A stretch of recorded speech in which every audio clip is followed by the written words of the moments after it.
Doeu tanto ele se ajoelhar diante de mim.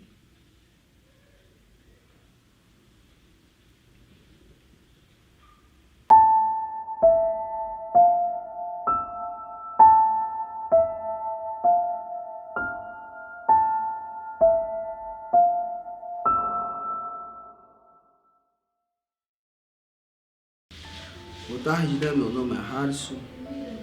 Eu sou um adicto, né? E assim, vou contar um pouco da minha história, né? Eu comecei o meu uso de substância, né? ainda pela infância, né? Pois eu era sempre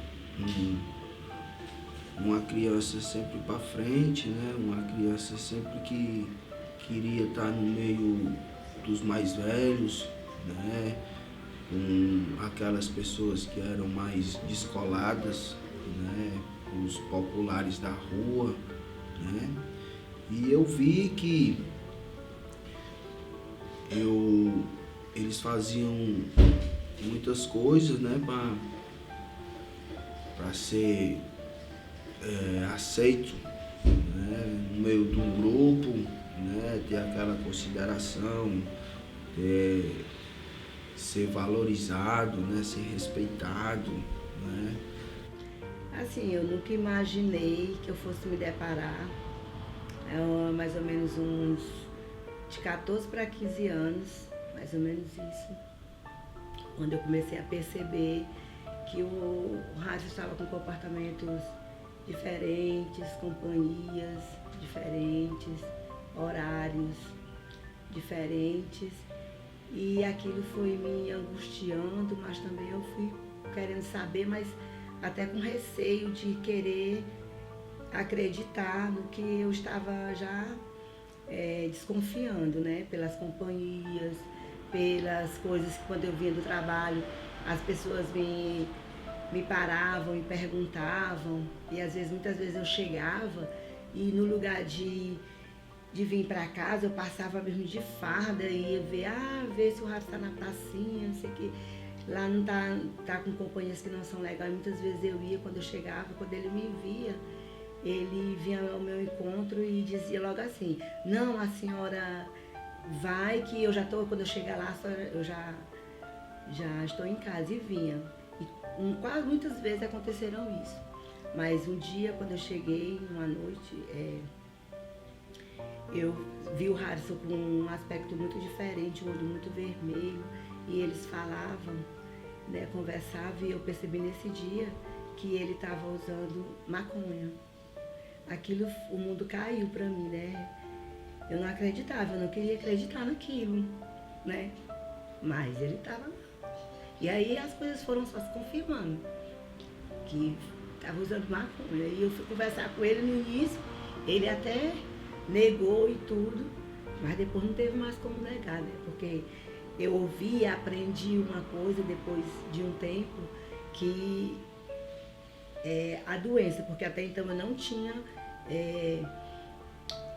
noção de que era doença, não, ainda não. E aí, aquela coisa, né, do ainda ele não tinha feito isso, não tinha feito aquilo, não tinha feito, eu não tinha noção do que eu ainda ia passar. 13 para 14 anos, né? Aí eu comecei a sair, aí já comecei a beber, né? Aí já comecei a passar a noite fora, né? Aí foi aonde eu conheci outras substâncias, né? Tipo cocaína, crack, né? Comprimidos, né? E sempre para ser aceito no meio, para ter aquela consideração, aquele respeito, né? Eu fui me afundando, né? Sempre me afundando, né? Mas assim, né? Dos meus 16 para 17, né? Que a minha mãe já tinha descoberto o meu uso de droga, né? Que ela descobriu para 14, para 15 anos, ela descobriu, né? Aí ela quis empatar, mas não tinha mais jeito, né? Porque ela passava o dia trabalhando e eu passava o dia dentro de casa, eu e a minha irmã, né? Aí quando a gente arrumava uma brecha, né? Tipo, abrir um cadeado, quebrar um cadeado, pular uma janela, né? A gente passava o dia no meio do mundo, né? E eu sempre ia para as comunidades, né? Passava o dia no meio da comunidade, né? Fazendo coisas de errado, né? Tipo, no meio de traficante, no meio de ladrão, né? Sempre me envolvendo com essas pessoas e afundando cada vez mais, né? Por muitas vezes cometendo os pequenos delitos, né? Para obter o dinheiro, né? De ir numa festa à noite, né? Que a priori era isso, era para usar droga de dia e ir numa festa no final de semana, né? Aí quando o tempo foi passando, as coisas foram acontecendo, eu fui sempre me afundando, né? Aí quando eu fiquei de maior, eu fiquei com medo de estar cometendo esses delitos e ser preso, né? E eu fui atrás do meu primeiro emprego para manter o meu vício, né? Aí foi aonde eu consegui o meu primeiro emprego de carteira assinada, né? Numa construção civil, mas assim, o dinheiro que eu recebia era para manter o meu vício, né? Me manter. Só que depois, que era maconha, eu comecei a...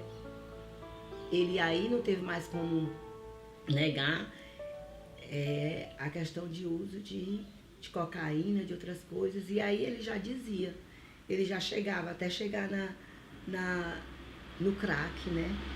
Que aí ele falou, abriu, e aí não teve mais, né? Foi muito doloroso. Para mim, para minha mãe, que estava aqui comigo, vivendo tudo isso. Porque chegou os traficantes vir querer para que pagasse o que ele estava devendo. Ele do começo não levava nada de dentro de casa, ele trabalhava, ele se esforçava para manter o vício dele do jeito que ele podia. Então, assim, teve um momento, né, do uso de droga do Harrison que estava tão forte que ele não tirava muita coisa de dentro de casa. E a primeira coisa que o Harrison chegou a levar para fazer uso foi o celular da minha mãe. E depois desse celular, o Harrison chegou a levar pratas, celulares meus, começou a vender as próprias coisas, ventiladores, bicicleta, DVD, né? Lembro que ele enrolava tudo, botava dentro da roupa e saía, e depois ficava fazendo a gente procurar, dizendo que estava na casa na época da namorada, enfim, né? E aí a gente foi vendo a gravidade do uso de drogas. 23 anos, mais ou menos, aí a minha mãe já tinha conhecido algumas instituições, né? Já vinha com essa ideia de querer me internar, né? Aí eu, com uns 23 anos, eu ouvi falar num tal de, nos grupos de Mupajuda, né? Onde tinha pessoas que tinham problema com drogas e se recuperavam, né? No primeiro momento eu fui conhecer, né? Eu passei um tempo sóbrio, né? Foi aonde eu comecei a conquistar minhas coisas novamente, eu comecei a voltar para o meu laço familiar, né? Aí com um ano e 3 meses que eu não estava fazendo uso de nenhuma substância, né? Eu recaí, né? Eu recaí porque eu não acreditei que era uma doença que era comportamental, e os meus comportamentos sempre aflorando, né? E eu não me percebia, eu não acreditava, né? E por muitas vezes eu pensava que eu podia usar uma droga porque eu tinha controle, a outra era que me descontrolava. E eu pedi tanto a Nossa Senhora, eu pedi tanto, Mas eu tinha esperança que um dia ia acontecer algo, né? Algo que ia mudar toda essa história. E aí foi quando a minha filha, né, ficava dizendo que tinha uma clínica e tudo. E eu dizia que eu não tinha muita coragem. Aí começamos a procurar clínica. E aí eu fui umas 2 vezes em uma clínica. Só que não deu certo. Ele se internava, um rapaz, para fazer uma remoção com ele, mas não deu certo nesse dia. Então, eu aguardei mais um tempo, fiquei pedindo muito a Deus, e aí eu conheci, através de uma outra internação, eu conheci a Despertar. E quando eu vi, fui lá, eu senti algo diferente, algo muito diferente. E meu coração dizia que era o lugar. Teve um dia que eu saí para o trabalho e a minha mãe já cansada, né, chorava, minha avó já com uma certa idade, né, ficava preocupada, sempre sem saber o que fazer. E quando eu saí para o trabalho nesse dia, minha mãe me fez uma ligação dizendo que ele estava quebrando as coisas dentro de casa porque ele queria dinheiro para usar. E ela, sem saber o que fazer, me ligou. E aí nesse dia eu tive a iniciativa de procurar uma casa, né, de reabilitação voluntária. Sendo que eu já tinha feito um contato, né, com o Rodrigo, com o Tauama, a respeito de uma vaga numa clínica involuntária. E aí, nesse dia eu fiz esse contato e o Rodrigo disse que tinha vaga e eu, né, tentei uma remoção para poder conduzir ele até essa clínica. E ela me ajudou nesse dia. Ele estava muito, depois de tanto sofrimento, depois de ver ele se acabando durante noites e noites, às vezes dentro de casa, às vezes fora de casa, e ficava, menino, parecia assim, todo sujo, não queria tomar banho, acabando, magro. Aquilo me causava tanta dor. Quantas e quantas noites eu passei acordada, às vezes conversando com ele, pedindo, e ele dizendo que não tinha mais jeito. E foram noites e noites de dor e de sofrimento. Mas quando chegou nesse dia, eu vi que tudo assim ia ser diferente. E aí eu chamei nesse dia, tive muitas forças, porque eu conheci a Despertar. E aí eu disse, não tem jeito, vai ser pra lá. E chamei, a minha filha me ajudou a chamar os rapazes pra fazer a remoção.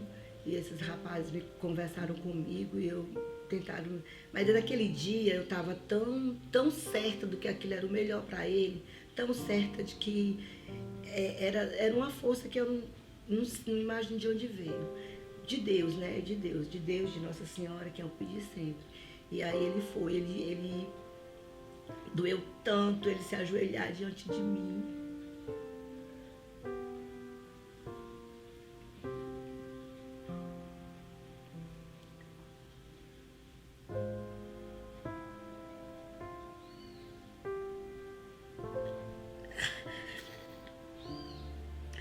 Ele se ajoelhou e disse, pelo amor de Deus, não me leva, não me deixe me levar, mãe, por favor, Era uma punhalada dentro do meu coração. Mas o que me deu força foi eu saber que um dia ele tinha apanhado de pessoas, e eu não queria mais que ele passasse por aquilo.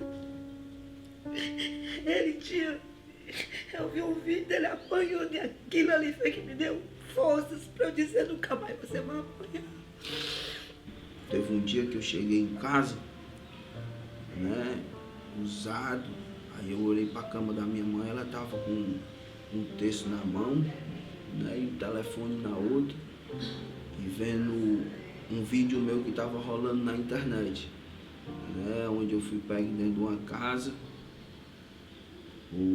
alguns traficantes, né? Eu e mais 2, e a gente levou uma pisa de corrente, né? E daquele dia, né, Naquele dia, eu cheguei em casa marcado, todo dolorido, e dizia para ela, né, que um dia ela ia ter orgulho do filho que ela botou no mundo. Filmaram, mas eu não sei se a Rosemary viu, eu não vi. E uma coisa que ele passou isso aí foi inocente. Inocente pelos outros, viu? O que doeu mais dentro de mim foi isso. Que ele não tinha nada a ver, só porque estava de junto. Né? Porque os traficantes é assim, tá de junto, já sabe, né? Aí então eu disse, Ave Maria, meu filho, pelo amor de Deus, eu chorava tanto, ele chorava também. Eu digo, meu filho, eu tenho fé em Deus comigo, tu vai ter a tua libertação, tu vai ser liberto, meu filho, porque Deus é bom, Deus é forte, Deus é poderoso. Eu rezo muito mais a sua mãe, nas horas que nós estávamos muito frita, eu e a Rosemary, a gente sentava aqui nesse sofá, a gente ia rezar, pra gente se acalmar, aí quando a férias chegava. É assim. E naquele dia, ele dizia, ele em cima da casa, pedindo para eu não levar a minha joelharia. Eu disse, mas é pro seu bem, mãe. A senhora ia dizer porque eu te amo. E porque eu te amo, vou fazer o melhor para você. Porque você disse que você não consegue, mas você vai conseguir. E os rapazes levaram, né, ele para despertar. Como eu já tinha passado um tempo sóbrio, né, o meu discurso era, eu não preciso, né, eu sei para onde é que eu tenho que ir, eu sei o que é que eu tenho que fazer, eu sei a quem tem que procurar, né? E eu nunca acreditei que ela ia tomar essa decisão, né? Mas graças a Deus que ela tomou, né? Graças a Deus que ela me internou e foi na Despertar, né? Porque lá foi aonde eu tive verdadeiros despertar espirituais, né? Foi lá que eu pude ter um tratamento humanizado. Foi se abrindo, né, assim, a luz, o horizonte, fui começando a perceber coisas, assim, que eu não via antes, que antes era assim, só escuridão, só dor e sofrimento. Eu fui começando a ver uma luz no fim do túnel. Eu vi que as coisas podiam ser diferentes, porque ali eu estava no lugar de tratamento, de reabilitação, dele entender e compreender tudo diferente, que ele podia ter uma nova vida. E todo mundo me ajudava, né? Todo mundo foi ali me abraçando, me acolhendo, né? Tanto eu como meus familiares, né? Porque não trataram só de mim, trataram da minha família também, né? A facilitação, como era para ela lidar comigo, né? O que eu podia, o que eu não podia, o que eu devia, o que eu não devia, né? E assim, né, apesar de todo o sofrimento, né, de toda essa história de persistência, de dores, a gente hoje vive uma dádiva, né, dada pela recuperação, né, graças à casa a qual ele passou, a força de vontade dele, né. Hoje meu irmão tá limpo há 4 anos e alguns dias, né, hoje ele é um pai de família, tem suas responsabilidades. Uma pessoa totalmente diferente da que existia 24 horas atrás, né? Na verdade, na pessoa que a droga tinha transformado, né? Hoje ele é o filho que a mãe teve realmente, com esses sentimentos de caráter, de honestidade, batalhador, né? E vem todos os dias fazendo a sua manutenção diária, né? Eu era apenas um menino que precisava despertar.